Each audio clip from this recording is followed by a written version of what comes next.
During the COVID-19 crisis, you've probably heard one term over and over again: herd immunity. It happens when most of a population becomes immune to an infectious disease, decreasing the health toll on a population and the opportunities for the virus to transmit, and thus survive. We did it with measles and mumps, and now we're figuring out how to get there with the novel coronavirus. But one country is getting a lot of press for aiming to get to herd immunity faster. Sweden has taken a more low-key approach to the pandemic. Some US protesters have adopted Sweden as an example. Sweden is prioritizing herd immunity. And some people are asking, why isn't the US following suit? There are two main ways of getting to herd immunity: through widespread vaccination or through natural infection and recovery. Herd immunity requires at least 60 to 70% of people to achieve immunity, though some believe a 90% rate is needed. The herd's immunity will help protect those without immunity. An infected person would mostly come in contact with immune people, stopping more infections. The US implemented lockdowns to slow the spread while waiting for a vaccine. The problem with this method is that vaccine development takes a long time. To be clear, 18 months is the short end of the vaccine timeline. Dr. Fauci is hopeful that we could have one in 18 months. But that would be a miracle, I believe, because that would require every single test of this vaccine to go well and have no safety problems and sufficient immunity with that first vaccine that we test. I think that's very unlikely. The COVID-19 virus is part of the same coronavirus family that caused the early 2000s SARS outbreak, so scientists have had a jump start. But even with the groundwork research done and fast-tracking of any trials, it takes time and exposure to judge whether a vaccine is safe and effective. In the meantime, countries are forced to lock down and physical distance in order to slow the spread and avoid overwhelming the healthcare systems. But the problems are twofold. First, physical distancing isn't as effective as experts would like, in part because people have to be vigilant. Numbers of cases are still going up. That's not a recipe that says, oh, we can relax and go back to work. Second, while the lockdown is happening, the economy is faltering.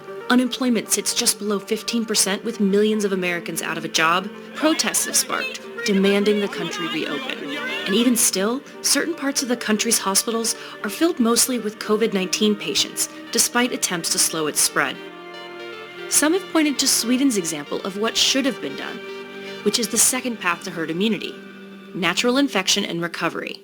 We're not shutting down schools for younger children or children's care facilities, and we have no regulation that forces citizens to remain in their homes. Sweden didn't use mandatory lockdowns. The Swedish government did close some schools and limited gatherings to less than 50, but bars, restaurants, and gyms remain open, though physical distancing is encouraged. The goal is to allow life to continue as normally as possible. There's no enforcement of social distancing by the police, and state-mandated closures have been minimal. There are no clear correlation between the lockdown measures taken in countries and the effect on the pandemic. That was said in mid-April, but now countries that ease restrictions like South Korea and Germany are seeing spikes in cases. Critics argue Sweden is trying to achieve herd immunity through a natural path at the expense of its citizens. And though its health ministry says that is not official policy, it's also saying that it's working. According to Sweden's health ministry, over a quarter of Stockholm's residents show antibodies for COVID-19. The ministry predicts herd immunity of 60% will be reached by mid-May. However, this method could overwhelm the healthcare system, leading to many deaths depending on how deadly the disease is. And the numbers in Sweden paint a grim picture. A significant portion of the country's deaths have been in its nursing homes, a fact that the government admitted was a failure in its strategy. And the death rate in Sweden is almost 32 deaths per 100,000 people, a number significantly higher than its neighbors and the US, even though it's lower than other European countries like Spain and Italy. Sweden's course could help its economy recover quicker, though, like the rest of the world, it's still suffering. Personally, we've let go of the majority of our staff, so it's been difficult in many respects. Natural immunity also requires infection and recovery. But for a certain number, there will be no recovery. To reach the low end, 60% of Americans, or almost 200 million people, would have to be infected, recover, and gain immunity. But this means 1% or nearly 2 million people would die. This using a 1% mortality rate. Trying to get everybody sick so that we achieve herd immunity, I think that's called nutting. Beyond that, there also isn't enough information to know if recovery from COVID-19 guarantees immunity from the virus. When a person recovers from a disease, their body usually builds a natural immunity to fight future infection. But immunity from natural infection has several different factors, including the amount of antibodies produced, whether those antibodies can defend against a future infection, and if so, how long will they provide immunity for?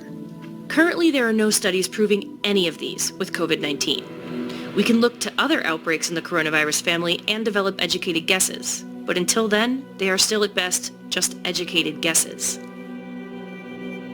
When dealing with a pandemic, the paths to herd immunity are not clean. Both the US path and the Swedish path are a numbers game. One could lead to more deaths, while the other could have astronomical economic impacts, and there is no one-size-fits-all path. Even comparing US cities doesn't quite work. New York City is the global hotspot. LA, often compared to New York, suffered relatively few deaths, but LA is a city that sprawls, spreading its population out, whereas New York is dense, causing less room for physical distancing. Dr. Fauci said a second wave is inevitable, and as parts of the country reopen, the question is what can change to flatten that second curve? The best we can do is learn from our past mistakes for when it comes. Take Sweden. While its deaths per 100,000 is higher than its neighbors, more than 87% of those deaths are over the age of 70, a group known to be especially vulnerable. If a second wave comes, Sweden needs to better protect that population. And in America, the unknowns will have to be known. Who has it and recovered? Are they immune now? For how long? Can those who've recovered from COVID-19 go back to work while the unprotected stay isolated? During the first wave, more than 80,000 people died in the US as of May 11th. Americans can find a way to do better, because what's at stake are the people around us.